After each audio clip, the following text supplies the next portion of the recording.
Баршаңызға сәлем достар. Мен сіздерге өте дәмді сүзбелі ірімшіктің рецептін ұсынамын. Видеоны соңына дейін қараңыздар.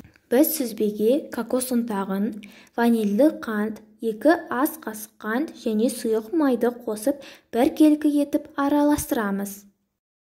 Видеодағыдай 1 ас қасықпен алып, барлығын дөңгелетіп, тақтайға қойып, тоңазытқышқа 40 минутқа саламыз. Шоколадты ерітеміз. Вафлиді майдалап турап, шоколадтың ішіне салып араластырамыз. Сүзбемізді тоңазытқыштан алып, еріген шоколадқа видеодағыдай салып тақтайға қоямыз. Сүзбелерімізді дәл осындай қылып тоңазытқышқа 15-20 минутқа саламыз.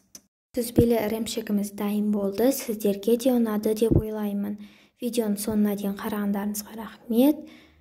Менің каналыма тіркеліп, лайк басуды ұмытпаңыздар.